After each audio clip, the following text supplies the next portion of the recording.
Baik, assalamualaikum warahmatullahi wabarakatuh. Alhamdulillahirrabbilalamin wassalatu wassalamu ala Rasulillah. Segala puja dan puji syukur saya panjatkan kehadirat Allah Subhanahu wa taala. Selain daripada sekarang di samping saya adalah Tuan Guru Ustadz Abdul Somad yang sering saya tonton videonya, Masya Allah. Juga ada Bapak Kapolda dan pengurus Masjid Raya An-Nur Provinsi Riau ya, Masya Allah. Saya bisa berada di depan bapak-bapak semua dan ibu-ibu. Saya mengucap syukur karena saya telah merasa diberikan penghargaan yang setinggi-tingginya dari Allah Subhanahu wa taala. Dengan apa? Dengan iman Islam. Ya. Ketika saya bersyahadat tanggal 25 Juli tahun 2014, alhamdulillah saya merasa menjadi orang yang paling beruntung dengan iman tersebut ya. Karena harta materi bisa dicari, anak soleh kita bisa dapatkan. Ya, kesehatan kita bisa usahakan, tetapi iman Islam itu berasal dari Allah Subhanahu wa taala. Hidayah hanya milik Allah Subhanahu wa taala. Jadi alhamdulillah seperti yang tadi kita dengar mukadimah dari Ustadz Abdul Somad bahwa ada seorang pendebat Islam dari Afrika Selatan, almarhum Syekh Hamid Didat, semoga Allah merahmati beliau. Video-video beliau itulah yang saya tonton, Satanov ya. Yang saya tonton kira-kira dari tahun 2012 sampai 2014. Ketika saya menonton video-video beliau, saya masih Kristen. Ketika saya nonton, saya mendengar bahwa kitab saya, ini adalah kitab saya yang dulu ya. Izin ya Ustadz ya, saya taruh sini dulu ya. Nanti boleh saya buka Ustadz ya. Kitab yang dulu setiap minggu saya bawa ke gereja, oleh almarhum Syekh Hamid Didat dituduh ini di dalam kitab ada kebenaran yang bercampur dengan kebatilan. Itu sangat menggugah hati saya untuk membuktikan apa yang dituduhkan. Jadi saya mencari bukti sekian lama sampai akhirnya saya mendapatkan ini. Nah, ini juga sama sebenarnya kitab yang juga dulu saya pegang, tetapi eh, kalau yang ini tidak ada tafsirnya, yang ini ada tafsirnya. Nah, akhirnya saya mendapatkan ini dari salah seorang teman dan saya mendapatkan bukti apa yang dituduhkan oleh almarhum Syekh Hamid Didat. Jadi, saya sebagai orang Kristen, tentu saja saya harus bisa membuktikan yang dituduhkan benar atau salah. Dengan bukti ini, akhirnya saya mengatakan, kalau begitu, kitab yang dulu saya pegang ini berarti tidak bisa disebut sebagai kitab suci. Kenapa? Karena di dalam kitab yang ada tafsirnya mengatakan ada ayat yang tidak asli. Bapak Ibu yang sudah terbiasa pegang mushaf Quran membaca, ada huruf Arabnya, ada terjemahannya, mungkin juga ada cerita asbabun nuzulnya, mungkin juga ada tafsirnya. Bagaimana kalau ada catatan kakinya yang menyatakan salah satu ayat di dalam Quran Bapak Ibu adalah tidak asli? Saya pernah tanya Ustadz Abdul Somad, tip X saja katanya. Masya Allah. Ya. Jadi sekarang ketika kedua kali saya duduk di samping Ustadz Abdul Somad, saya harus bisa membuktikan sesuatu. Kalau waktu itu belum saya bawa, kali ini saya bawa.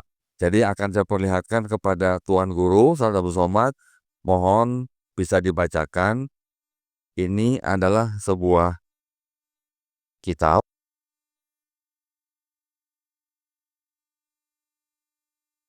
Di sini ada tulisan begini Ustadz, tidak untuk diperdagangkan, dengan pengantar dan catatan lengkap. Dipersembahkan umat Katolik Indonesia oleh Direktorat Jenderal Bimbingan Masyarakat Katolik Departemen Agama Republik Indonesia. Percetakannya Arnoldus ND. Di sini ada ayat, ada catatan kaki. Nah, ayat yang akan saya tunjukkan kepada Tuan Guru Ustadz Abdul Somad ini adalah yang dianggap satu-satunya ayat yang mengajarkan konsep tentang Trinitas. Ya, Trinitas. Jadi, kita mungkin pernah mendengar bahwa saudara kita di kalangan Kristen itu akidahnya dengan konsep ketuhanannya itu menceritakan tentang Trinitas. Ayatnya ada di dalam surat 1 Yohanes pasal 5 ayat ke-7 saat ini. Bisa tolong bacain?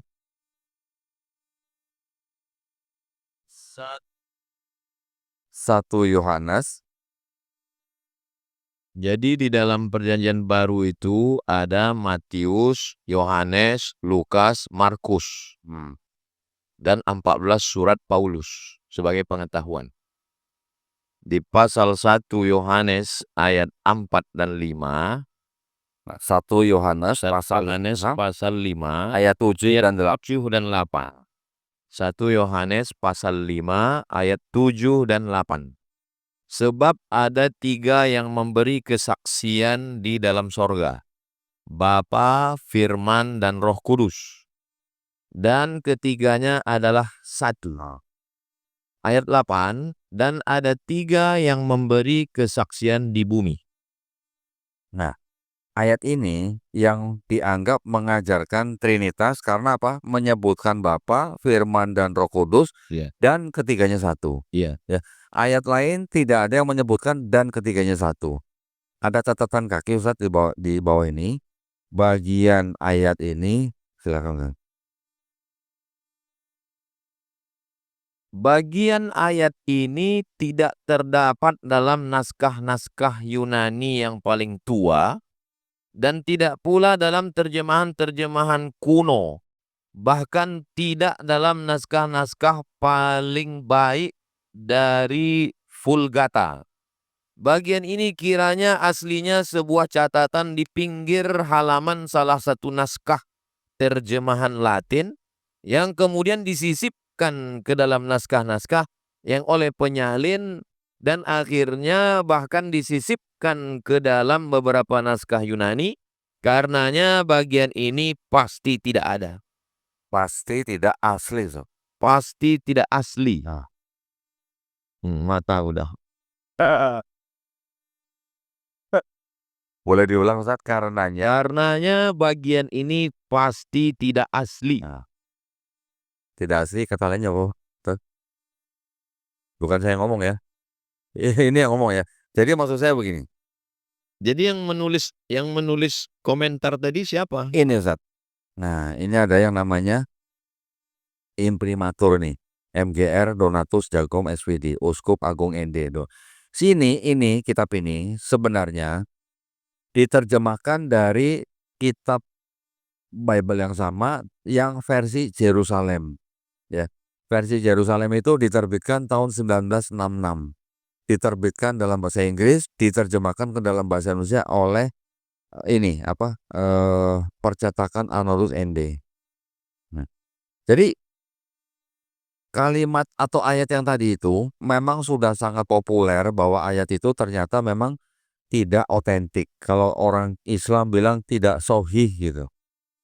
Istilahnya gitu ya. Ayat itu tadinya adalah sebuah catatan di pinggir halaman. Jadi kalau zaman dulu orang menyalin kitab yang disebut kitab suci, itu mereka menyalin dalam bentuk kolom-kolom, Ustaz. Ada yang 2 kolom, ada yang 6 kolom. Biasanya nanti yang disalin itu nanti sama penyalinnya biasanya suka ada catatan di pinggir halaman. Tadi dikatakan ini aslinya adalah catatan di pinggir halaman yang kemudian disisipkan menjadi ayat gitu. Jadi tadinya pemikiran agama menjadi agama ya. Dengan ayat itu akhirnya saya mendapatkan bukti seperti ini. Baru saya merasa kalau begitu ini tidak bisa disebut sebagai kitab suci. Akhirnya saya belajar agama-agama yang lain. Kristen akhirnya saya ketahui bahwa itu Kristen artinya adalah gelar daripada Yesus.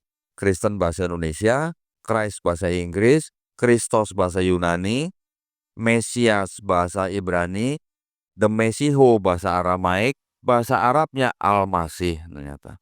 Tapi konsepnya sedikit berbeda ya kalau Isa Al-Masih dan Yesus Kristus atau Yeshua HaMashiach.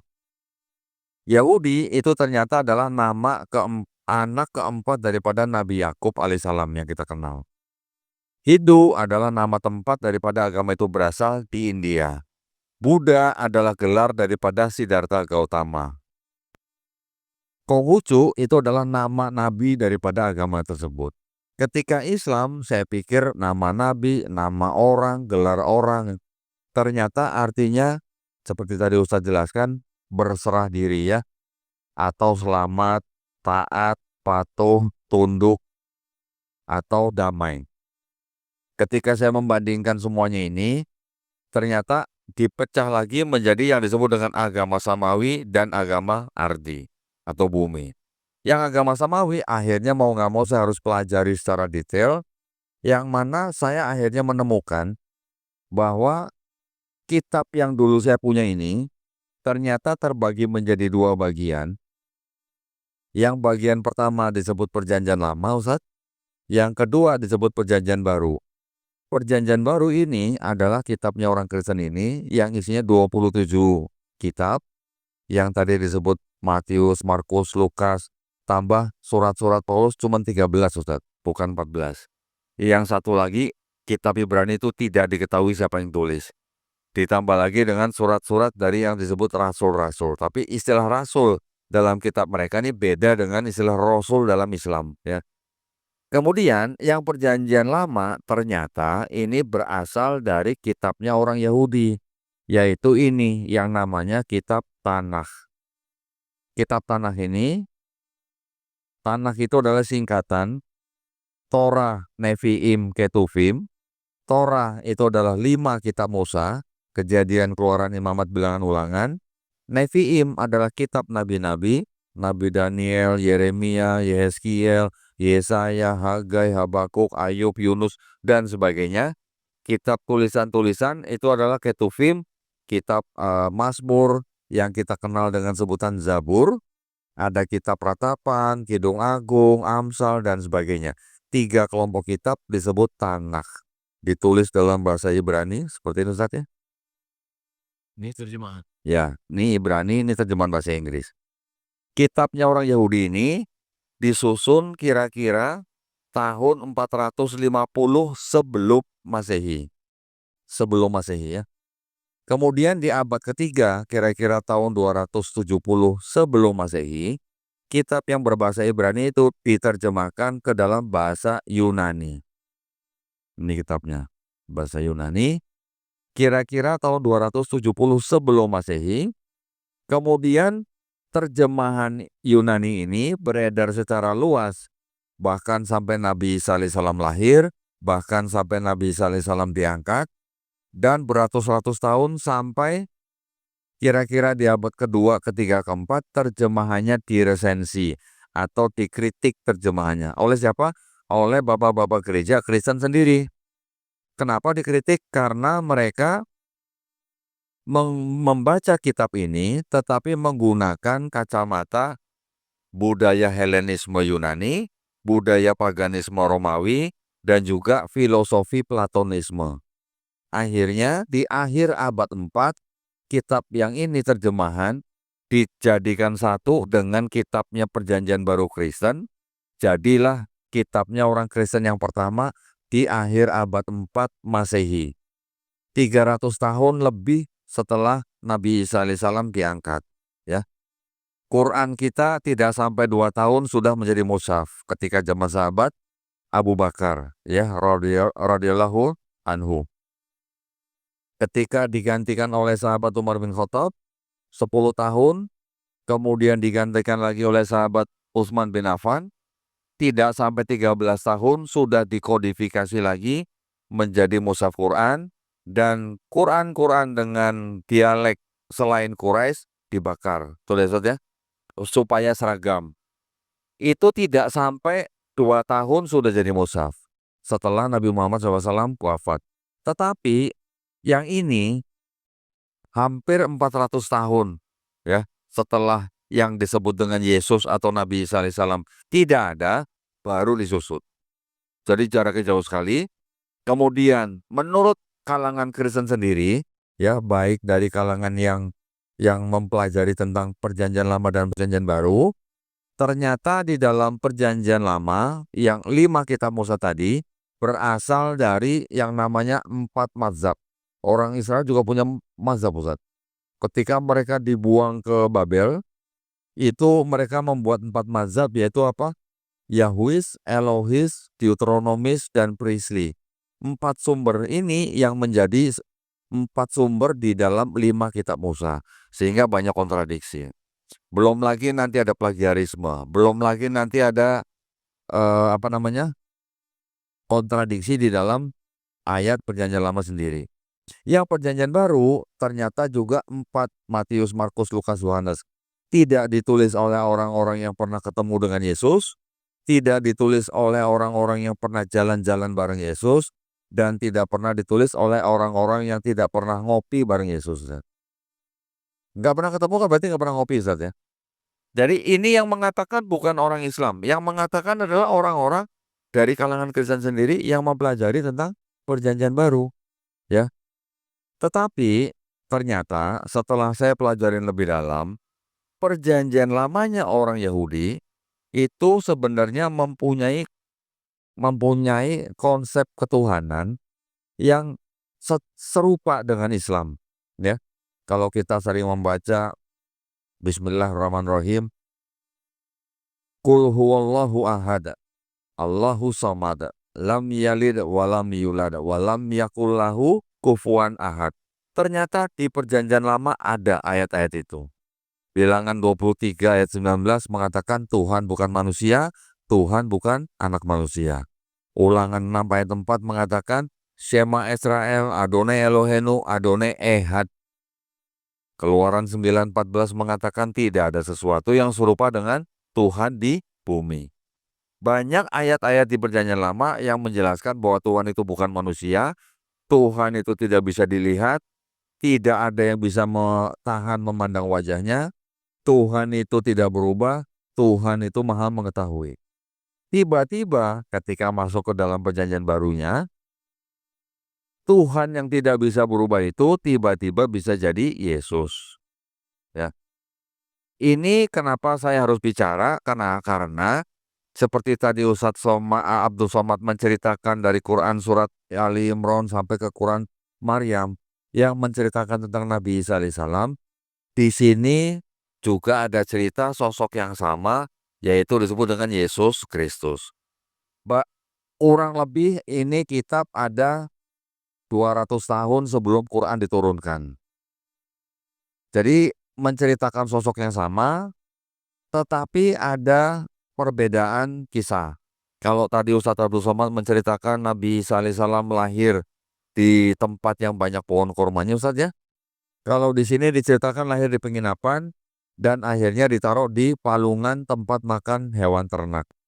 Kemudian setelah besar, usia 30 tahun kira-kira, melakukan pelayanan sampai akhirnya dituduh oleh imam-imam Yahudi, dikejar-kejar sampai ke Taman Getsemani, akhirnya ditangkap oleh tentara Romawi, diserahkan kepada Gubernur Pontius Pilatus, sampai akhirnya dibunuh dan disalib. Di sini diceritakan begitu. Nah, sosoknya sama nggak antara Yesus dan Nabi Isa alaihissalam? Sosoknya adalah sama, tetapi diceritakan dengan perspektif yang berbeda antara agama saudara kita yang Nasrani dan juga diceritakan dengan perspektif yang berbeda di dalam Quran. Kenapa kita harus menjaga akidah ini? Karena kita sebagai Muslim, kita punya akidah bahwa Nabi Isa alaihissalam tidak dibunuh dan tidak disalib. Betul, ya? Tadi Ustadz Abdul Somad sudah membacakan Quran An-Nisa ayat ke-157. Dan juga bahwa kedua agama ini, Islam dan Kristen, percaya bahwa Nabi Isa alaihissalam lahir dari perawan suci. Ini sama nih, ya. Kalau Yahudi malah tidak percaya ada kelahiran dari perawan suci. Jadi Yahudi dan Kristen ada persamaan dan ada perbedaan, tetapi antara Kristen dan Islam juga ada persamaan, ada perbedaan. Jadi akidah ini yang tipis-tipis kita harus tahu persis gitu, ya. Nah, masalahnya di dalam agama Kristen mereka mempercayai bahwa Yesus dibunuh, disalib, dan bangkit di hari ketiga, kemudian diangkat ke surga dan akhirnya disembah menjadi Tuhan, ya. Di kitab mereka juga ada ayat yang berbunyi Yohanes pasal 14 ayat 6, Akulah jalan dan kebenaran dan hidup. Sedangkan di Quran setiap hari kita membaca Quran surat Al-Fatihah, di situ ada ayat yang mengatakan ihdinas siratal mustaqim. Di situ ada kata-kata jalan yang lurus. Kata-kata jalan ini yang di sini jalan kebenaran dan hidup di Quran jalan yang lurus ini kadang-kadang dibenturkan. Ini kadang-kadang kalangan mereka bilang, "Itu kenapa orang Islam setiap hari minta jalan yang lurus? Jalan yang lurus itu ya Yesus," katanya. "Yesus itulah jalan dan kebenaran dan hidup." Ini sering dibenturkan, dianggap bahwa orang Islam masih mencari jalan, tapi jalannya sudah ada di dalam kitab mereka. Padahal di Quran surat Maryam juga ayat ke-36, Nabi Isa alaihissalam diceritakan berkata apa? "Wa innallaha robbi wa rabbukum fa'buduh. Haza siratum mustaqim." Sesungguhnya Allah itu adalah Tuhanku dan Tuhanmu. Nabi Isa berkata kepada Bani Israel, maka sembahlah Dia. Inilah jalan yang lurus. Jadi jalan yang lurus yang kita minta di dalam Quran surat Al-Fatihah, dengan cara apa kita mendapat jalan yang lurus? Menyembah Allah Subhanahu wa Ta'ala. Tetapi kalau di sini buat orang Kristen, Yesus yang disebut sebagai akulah jalan dan kebenaran dan hidup itulah jalan buat mereka, sehingga Yesus dianggap sebagai Tuhan. Hal ini perlu saya sampaikan. Kenapa? Karena di luaran itu masih ada yang namanya kegiatan misionaris, ya, kegiatan kristenisasi, walaupun tidak secara mencolok, yang sebenarnya melanggar keputusan bersama dua menteri, Menteri Agama dan Menteri Dalam Negeri, nomor 1 tahun 79, yang mana di dalam bab 3 pasal 4 disebutkan dilarang mensiarkan agama kepada orang atau kelompok orang yang sudah beragama dengan cara memberikan brosur, majalah, pamflet, buku, sembako, dan bantuan lainnya yang mana ujung-ujungnya mengajak orang untuk masuk agama tertentu. Ya, itu adalah landasan hukumnya. Jadi, saya ingin memberikan pandangan bahwa di dalam Islam dan Kristen ini ada seorang sosok yang sama yang disebut dengan Yesus Kristus atau kita kenal dengan Nabi Isa alaihissalam. Tetapi karena sosok ini dipandang berbeda antara Islam dan Kristen, makanya kita perlu sekali menjaga iman dan akidah kita supaya kita tidak mudah di dimurtadkan, ya. Itu adalah tujuan daripada kajian Kristologi yang mana kita gabungkan dengan Islamologi. Islamologi adalah ilmu seluk-beluk tentang Islam, kita gabungkan sehingga kita sebut Krislamologi. Dengan ilmu Krislamologi ini, alhamdulillah saya diberikan tugas oleh yayasan yang saya bernaung, yaitu Yayasan Garda Mualaf Indonesia. Saya diberi tugas untuk berdialog atau berdebat dengan pemuka agama Kristen minimal setahun 2 kali, Ustaz. Ya, kita semua yang biayain, tetapi tujuan daripada debat ini itu bukan untuk mencari musuh, ya. Kita melakukan debat itu tujuannya untuk saling memahami, saling memberikan perspektif, sehingga hasil debat kita bisa memberikan edukasi buat kedua umat, ya, baik umat Islam maupun umat Kristen. Dan setiap debat itu kami semua melakukan dengan cara-cara yang paling baik sesuai dengan tuntunan Quran, Ustaz, ya. Semuanya kita yang tanggung, kita yang fasilitasi, bahkan kalau perlu kita koordinasi dengan pihak kepolisian untuk menjaga keamanan. Itu yang kami lakukan. Jadi bukan berarti kita mencari musuh untuk bermusuhan, tidak. Kita setelah debat bisa ngopi bareng dengan pendetanya, bisa makan bareng dan sebagainya. Ya, pengalaman kalau tadi Ustadz Alnof tanya, pernah saya berdebat dengan seorang pendeta yang senior. Saya hanya bertanya begini, "Pak Pendeta, mohon maaf." Sambil pegang ini ya Ustadz ya. 1 Yohanes 5 ayat 7 yang tadi dibaca oleh Ustadz Abdul Somad, itu firman Tuhan atau bukan? Tapi saya pegang ini, dan saya tahu dia tahu kitab ini gitu. Dia berani bilang, "Bukan," katanya. Begitu ada seorang pendeta bilang, "Bukan firman Tuhan di dalam kitab dia," buat kami sudah cukup, ya. Kita tidak menargetkan untuk mengislamkan siapa-siapa. Jadi buat kita sudah cukup ketika dia berani mengakui di dalam kitab dia ada ayat yang tidak asli, bukan firman Tuhan. Yang nonton tepuk tangan, Ustaz. Ketika saya tanya lagi, "Kalau begitu, Pak, kitab yang Bapak pegang di meja itu kitab suci atau bukan?" Dia bilang apa? "Bukan." sudah buat kita udah cukup, yang nonton tepuk tangan lagi, tambah kenceng lagi Ustaz, ya. Jadi artinya, kita hanya butuh pengakuan bahwa ketika kita bisa membuktikan di dalam kitab mereka ada kebenaran, tapi juga ada kebatilan, buat kita mendapat pengakuan dari mereka, buat kita sudah cukup, deh. Yang penting yang menonton kan, yang menonton, umat Islam yang menonton, yang kita harapkan iman dan akidahnya tambah kuat. Kalau dari kalangan Kristen yang menonton terus kemudian mereka masuk Islam, itu hanya bonus buat kita. Karena kita semua tahu hidayah milik Allah Subhanahu wa taala, ya. Jadi itulah yang kita lakukan. Kita juga sekarang jadi banyak alhamdulillah didatangi oleh orang-orang dari kalangan Kristen dan juga dari kalangan Islam. Yang kalangan Kristen, mereka ingin melihat sendiri bukti-bukti yang saya punya. Bahkan ada yang datang, seorang perempuan dari kota Semarang, minta izin, "Kok boleh nggak saya foto-foto bukti-buktinya yang Kodori punya?" "Boleh, silakan foto." Setelah difoto, dia bikin karya tulis sebanyak 35 halaman. Karya tulisnya dia pakai untuk papanya sendiri. Jadi dia pakai untuk berdebat dengan papanya. Selama 2 bulan dia berdebat dengan papanya menggunakan foto-foto yang diambil dari buku saya. Setelah 2 bulan dia datang lagi, "Kok saya mau datang lagi?" "Boleh, silakan, mau foto-foto lagi?" "Enggak, mau syahadat." Tapi sepanjang jalan dia ke tempat saya, dia juga masih berdebat dengan orang tuanya.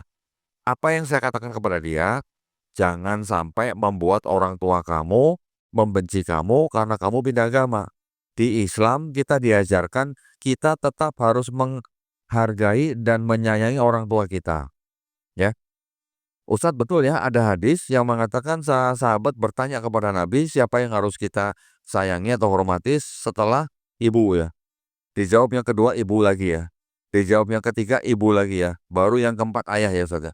Tapi itu kan maksudnya bukan 1 suami 3 istri, bukan kan ya? Bukan. Alhamdulillah dikonfirmasi. Artinya di dalam Islam kita diperintahkan untuk menyayangi orang tua kita, terutama ibu kita, 3 kali kadarnya lebih tinggi daripada ayah kita. Kenapa? Karena ibu kita yang mengandung kita, ibu kita yang melahirkan kita, ibu kita yang membesarkan kita. Jadi, saya sering bilang kepada orang-orang yang baru masuk Islam di tempat saya, kalau kamu sebelumnya sudah sayang dan hormat kepada orang tua kamu, mulai sekarang kamu harus lebih hormat, lebih sayang kepada orang tua kalian, ya. Dan saya sering mengatakan bahwa di Indonesia ada Undang-Undang Dasar 1945 pasal 29 ayat 2 yang menjamin atau memberikan kemerdekaan kepada setiap warga negara untuk memilih dan menjalankan agama dan kepercayaan masing-masing. Jadi tidak ada orang tua yang bisa melarang anaknya untuk memeluk dan menjalankan agama masing-masing. Yang kedua, dari kalangan Islam juga banyak yang datang ke saya, tetapi rupanya mereka membawa suami, bawa istri, bawa anak yang mau murtad, bahkan yang sudah murtad. Banyak juga pasangan suami istri yang mereka mau anaknya mendapatkan pendidikan yang baik dengan mengirimkan ke luar negeri, tetapi ketika pulang anaknya murtad. Ya, itu juga sering datang ke tempat saya. Akhirnya setelah kita diskusi, banyak yang kembali ke Islam, tapi juga ada yang tidak kembali. Kita tidak pernah menargetkan untuk mengislamkan siapa-siapa, ya. Kita hanya memberikan bukti. Jadi ketika mereka melihat buktinya sendiri, mereka berpikir mengambil keputusan masuk Islam itu adalah semuanya hak dan keputusan dan pilihan mereka sendiri, ya.